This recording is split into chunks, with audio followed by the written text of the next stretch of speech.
The person whom you invited would not agree to the requirements that we stipulated on the form. Okay, so someone would not agree to something.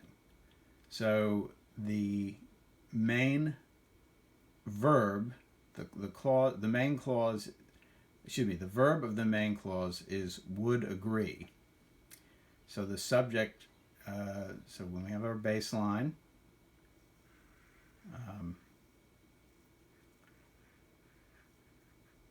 so actually I'm going to make that a little higher, maybe. So who would agree? Well, the person whom you invited. That's the complete subject. And that boils down to the word person. So person is what is going to be sitting on the baseline. It is the simple subject. So person. And which person? The one whom you invited.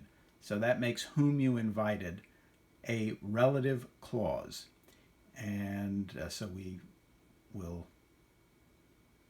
put that down here.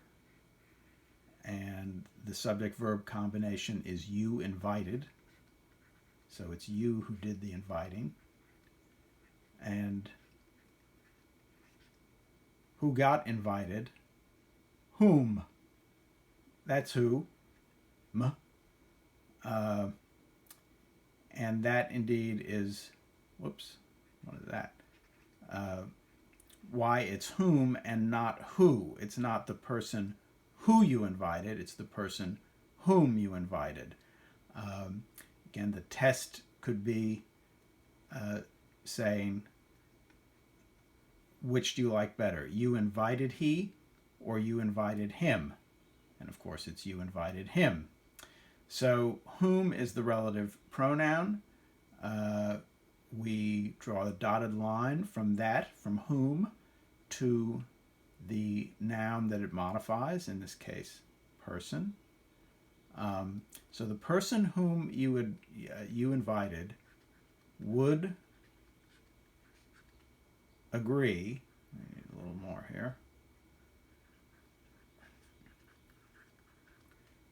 How would that person agree?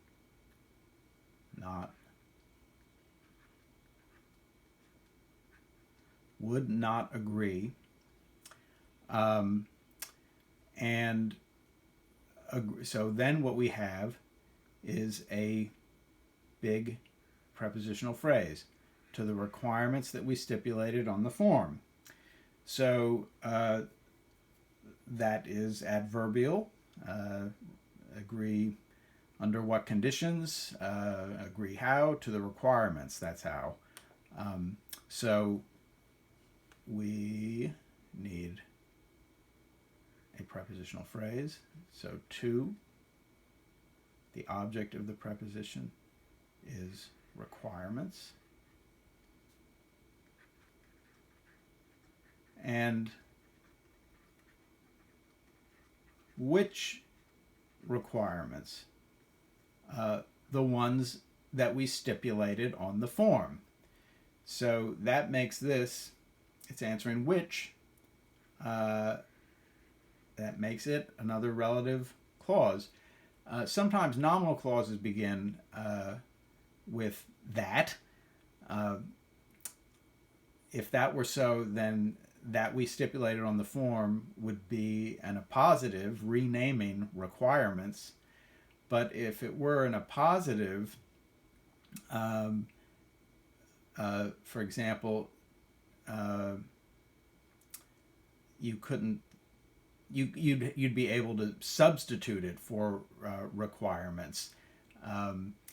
But this, in fact, is just modifying requirements. So let's diagram it. So again, we'll do it below because it's a relative clause. And the subject-verb combination is we stipulated So we is the subject, stipulated is the verb. Where do we stipulate? On the form, that's where. So that's an adverbial prepositional phrase. Whoops. On the form.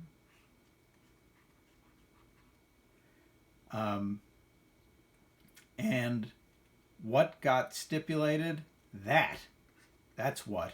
And that's really what tells you that this is a relative clause. It's not a nominal clause. If it were a nominal clause, that would not be a relative pronoun pointing back to the requirements. We stipulated the requirements. Forgot that earlier.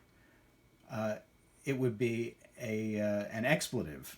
It would serve no grammatical function like that of direct object. So this is the relative pronoun, and we make the dotted line back to the antecedent, the noun it refers to. So I think this is everything.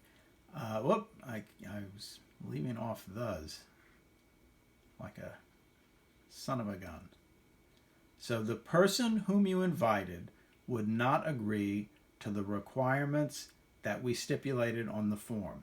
Now notice, by the way, that it's permissible to elide, to drop the that, and you would say the person whom you invited.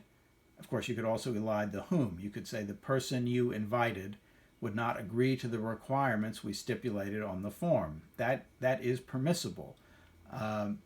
In those cases, if that's what you did, you would include these on the diagram if they did not appear in the original sentence, but you would put them in brackets to show that they had been elided.